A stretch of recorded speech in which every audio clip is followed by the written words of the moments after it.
¿Qué tal? Muchas gracias por acompañarnos. Vamos a conversar con Gustavo Román, quien es vocero del Tribunal Supremo de Elecciones, sobre todo el proceso electoral que ya inició. Ya el Tribunal Supremo de Elecciones está afinando todos los detalles, toda la logística para estar listos el próximo domingo 4 de febrero y que usted salga a votar y a elegir a quienes le van a representar en el gobierno de su comunidad, en la municipalidad. Don Gustavo, buenas noches. Gracias por acompañarnos. Buenas noches, Melanie. Muchísimas gracias y encantado de estar en la televisión pública costarricense. Don Gustavo, el día que se hizo la declaratoria de la convocatoria de elecciones, la magistrada presidenta del Tribunal Supremo de Elecciones hacía en su discurso énfasis en dos aspectos importantes. Uno era el de la imparcialidad por parte del gobierno de turno, también diputados y demás, y también sobre el manejo de la comunicación en un proceso electoral. Me gustaría desarrollar ambos temas. ¿Por qué es fundamental la imparcialidad? ¿Cuánto puede afectar un proceso electoral municipal que no se respete la imparcialidad por parte del gobierno de turno? Pues es fundamental. Tan fundamental es que nuestra Constitución política asocia la libertad del sufragio con la imparcialidad de las autoridades de gobierno. Es decir, nuestros abuelos, nuestros constituyentes, fueron muy sabios en entender que para que los ciudadanos pudiéramos expresarnos libremente durante el proceso electoral y pudiéramos expresarnos libremente en las urnas a la hora de votar, era necesario un retraimiento de las autoridades de gobierno, que no metieran mano. Y era importante que hubiera una autoridad electoral independiente, autónoma respecto del gobierno de la República, que se hiciera cargo del proceso electoral. No es así en otras partes del mundo. Hay países en los que el proceso electoral lo organiza el Ministerio del Interior, un ministerio del Poder Ejecutivo. Pero en América Latina, en el desarrollo institucional, de la institucionalidad democrática latinoamericana, ha sido vital para la transición de regímenes dictatoriales a democracias el hecho de que haya órganos electorales autónomos, y en Costa Rica ni que se diga, porque el Tribunal Supremo de Elecciones costarricense es, si me permite la metáfora, la cicatriz.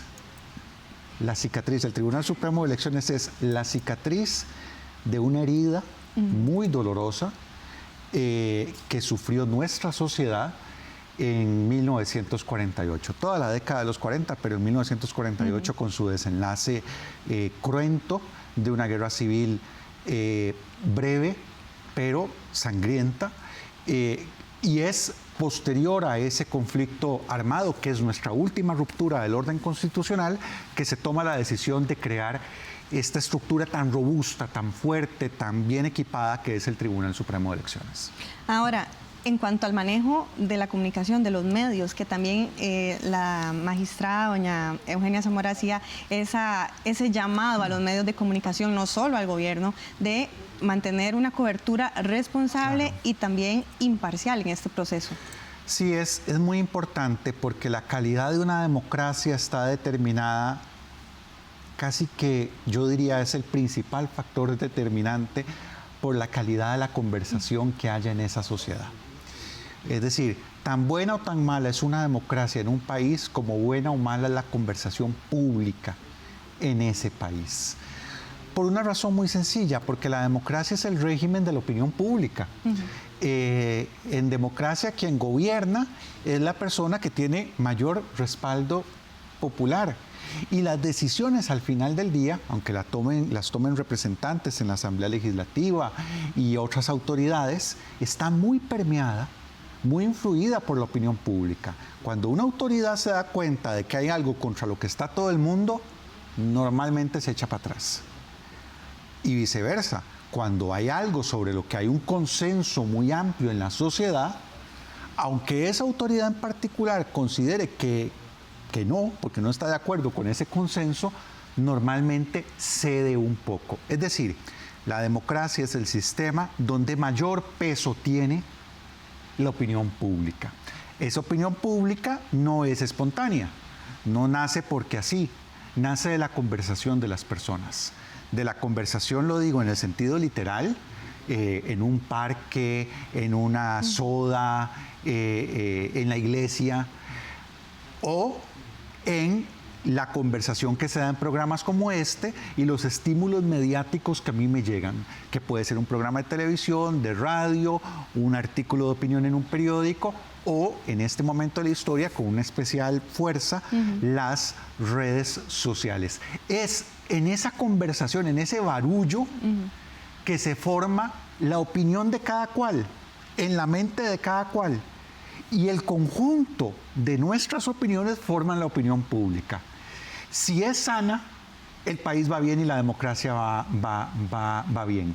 Si no, empieza a dar problemas. Y por eso el tema de la desinformación, de la posverdad, de los discursos de odio, todo este tipo de cosas son tan importantes para las democracias. Porque lo que dañan, lo que envenenan, es precisamente la fuente de donde se nutre la democracia. Ya venimos a seguir hablando de eso, don Gustavo. Vamos a hacer nuestra primera pausa comercial. Quédese con nosotros, ya venimos.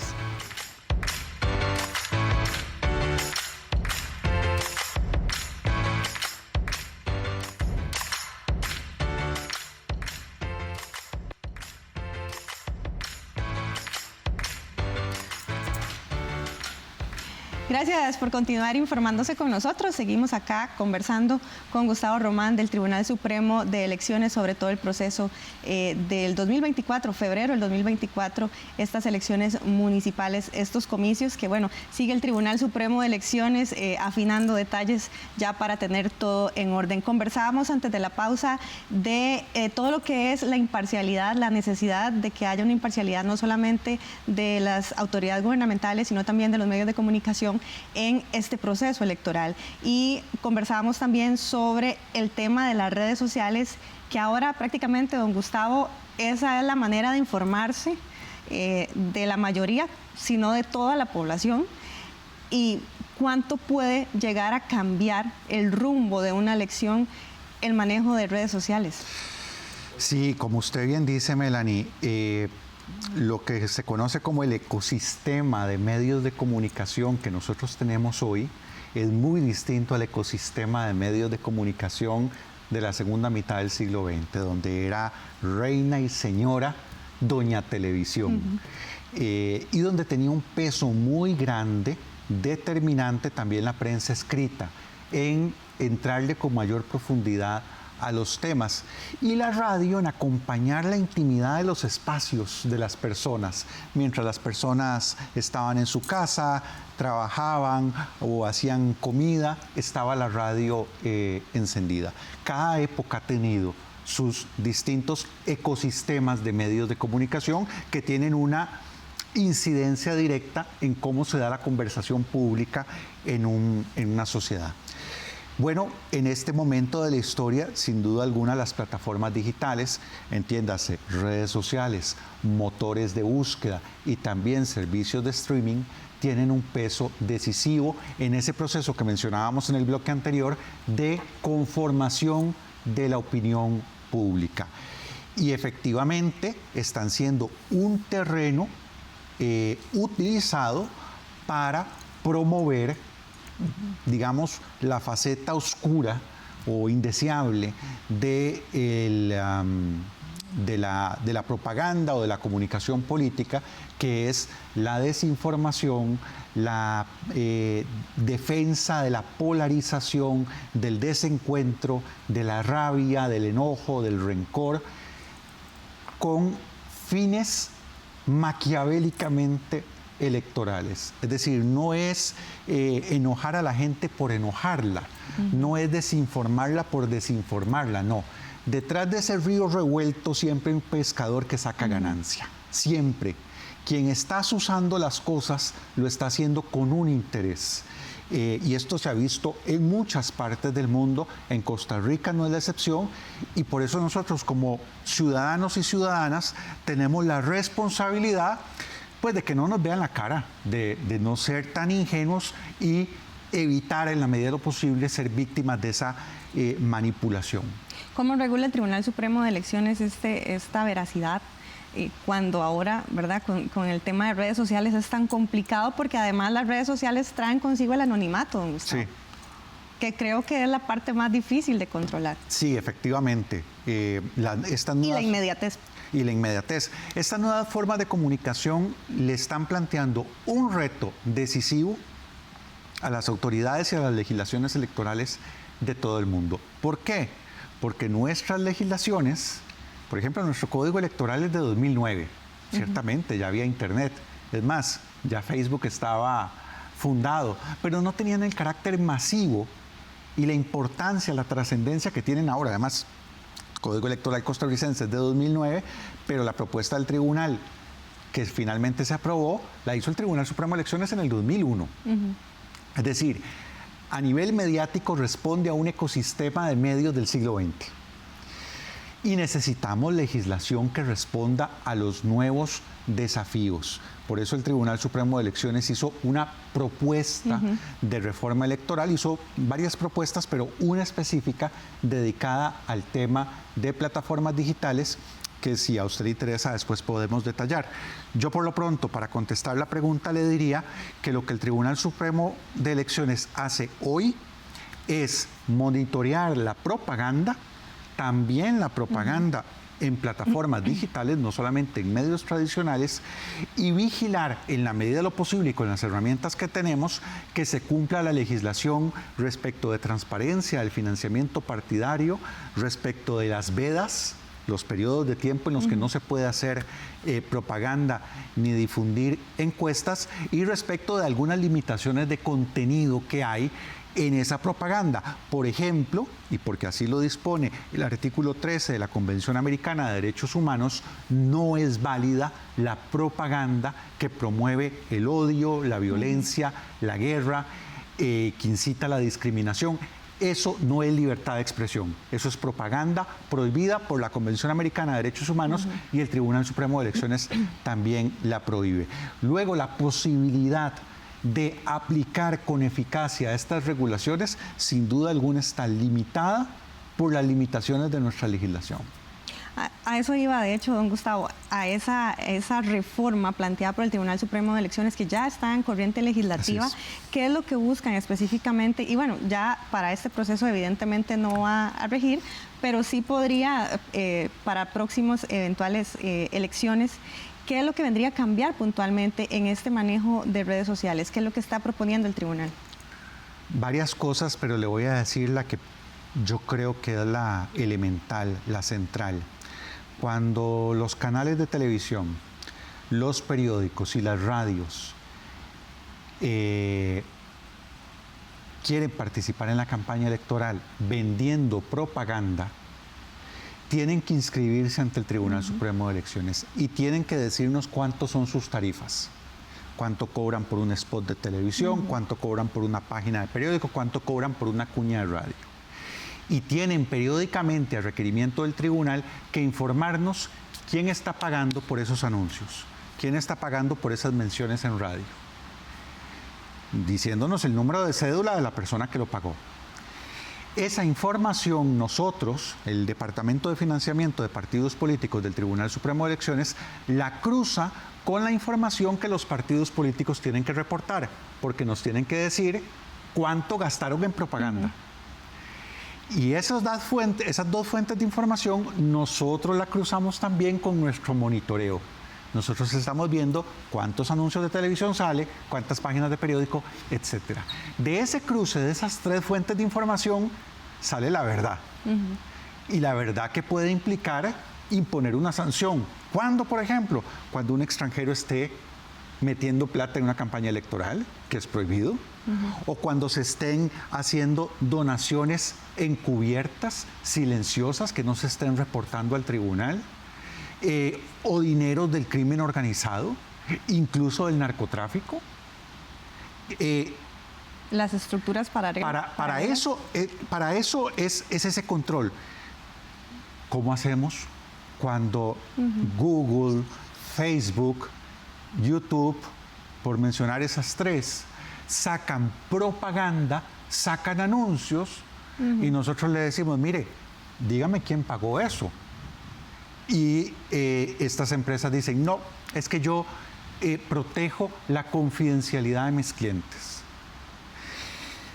Con esa actitud irresponsablemente indolente de esas empresas, se está dando al traste con todos los progresos que se han hecho en América Latina, en todas partes del mundo, en transparentar el financiamiento partidario. Todo lo que se ha logrado en ese terreno se va por la alcantarilla cuando estas empresas deciden irrespetar el ordenamiento jurídico de los países en los que están prestando servicios de comunicación.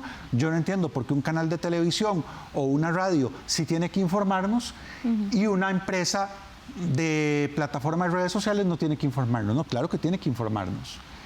Entonces, el Tribunal Supremo de Elecciones, para contestar ahora sí la pregunta, la propuesta más importante que yo creo que está haciendo en esta propuesta de ley que presentamos a la Asamblea Legislativa es que las empresas de plataformas de redes sociales tengan que inscribirse ante el tribunal. No que nos digan sus tarifas, porque sabemos que no tienen tarifas fijas, tienen un sistema de subasta a la hora de vender publicidad, pero que sí se comprometan a entregarnos la información necesaria para nosotros aplicar los controles que tiene nuestra legislación. Hagamos una pausa más, don Gustavo, ya venimos con más de este Conversamos para seguir hablando un poquito sobre este proceso electoral. Ya venimos.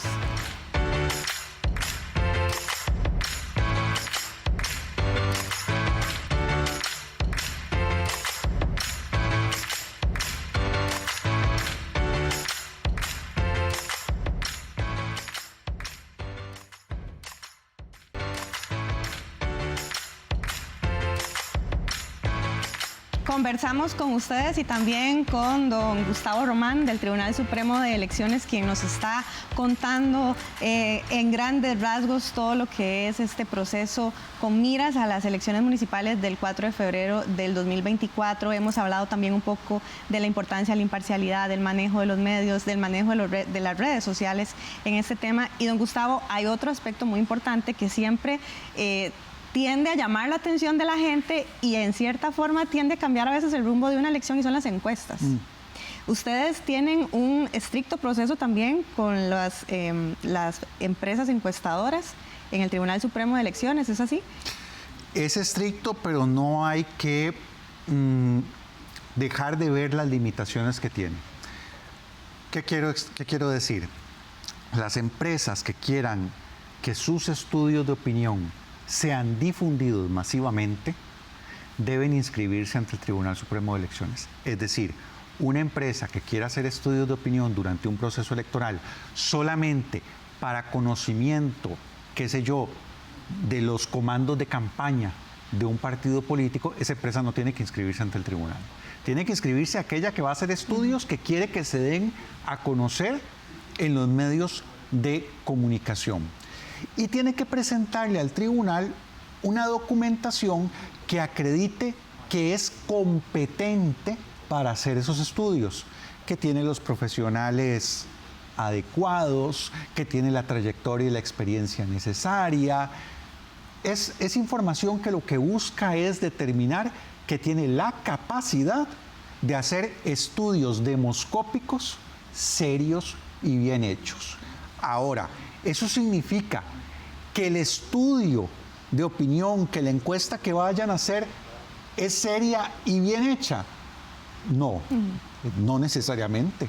No necesariamente, porque usted puede tener la capacidad de hacer un buen estudio, pero luego ir y hacer uno malo. Ya sea por incompetencia o por mala fe. Entonces, lo que quiero advertir con esto, Melanie, es que inscribirse como empresa encuestadora ante el Tribunal Supremo de Elecciones lo que demuestra es que usted está en la capacidad de hacer estudios de opinión serios. Pero eso no certifica, el Tribunal Supremo de Elecciones no certifica que ese estudio está bien hecho, que es honrado y que es honesto. ¿Cuándo impactan las encuestas, don Gustavo, en los procesos electorales? Pues es difícil, la investigación empírica es ambigua al respecto y yo entiendo que lo sea porque no es fácil saber cómo se da finalmente el proceso de decisión de un ser humano. ya sea a la hora de escoger un champú X o a la hora de votar por tal candidato o tal otro. No es tan sencillo determinar hasta qué punto una encuesta real y efectivamente puede volcar la voluntad de un electorado. Lo que sí sabemos es que nuestro modelo de financiamiento de partidos políticos le da un peso excesivo, perjudicial a las encuestas. ¿Por qué? Porque nuestro modelo de financiamiento de partidos políticos no le entrega el dinero a los partidos políticos cuando lo necesitan, que es durante la campaña. Se los entrega después, porque es un sistema de reembolso. Y los partidos no lo necesitan después, lo necesitan durante la campaña. Entonces, ¿qué es lo que hacen? Venden bonos. Los famosos, se llaman certificados de cesión de contribución del Estado, pero se conocen popularmente como bonos. ¿Qué son esos bonos? Es una venta con descuento de la expectativa que tienen los partidos de financiamiento del Estado para cuando acabe la elección. Entonces, las personas que compran esos bonos o los bancos que los reciben como garantía de un préstamo, tienen que medir el riesgo que asumen al adquirir ese bono, porque puede ser que ese bono valga todo lo que en expectativa se supone que va a valer, pero puede ser que no y termine siendo papel mojado y no valga para nada si la votación del partido es muy baja. Entonces, el único parámetro o uno de los principales parámetros que tienen los adquirentes de bonos o los bancos que los reciben, repito, como crédito, como garantía de créditos bancarios, es la posición en las encuestas que tienen las determinadas candidaturas. Eso significa que se terminan convirtiendo en una especie de profecía autocumplida, porque si usted está muy bajo en las encuestas, probablemente nadie le va a prestar plata. No le van a prestar plata, usted no va a poder hacer propaganda. No va a poder hacer propaganda, probablemente sí salga bajo en el resultado. Y al revés igual. Si usted sale muy bien en las encuestas, probablemente va a ser más fácil que le presten plata. Va a poder hacer más propaganda y probablemente le va a ir mejor. Entonces, ese es otro, ese cordón umbilical que une financiamiento partidario con encuestas, hay que cortarlo. Y el Tribunal Supremo de Elecciones también está proponiéndole a la Asamblea Legislativa medidas para cortarlo. Don Gustavo, nos quedan 30 segundos. Un último mensaje para la gente que salga a votar este 4 de febrero. No tenemos nada más importante en este país, nada más valioso hemos hecho en 200 años de vida independiente que nuestra democracia. A diferencia de los volcanes, de las playas, tanta cosa tan bonita que tenemos, esto lo hicimos nosotros con nuestras manos. Nos lo heredaron nuestros abuelos y nosotros tenemos el deber moral de heredárselo a nuestros hijos y a nuestros nietos. Y una primera forma de hacerlo es yendo a votar. Gracias, don Gustavo Román. Bueno, y con este mensaje le invitamos también a que usted salga a votar el próximo domingo 4 de febrero y se informe con nosotros en todas nuestras ediciones, en Conversamos y acá por Canal 13 sobre este proceso electoral que se llevará a cabo el próximo año. Que esté bien.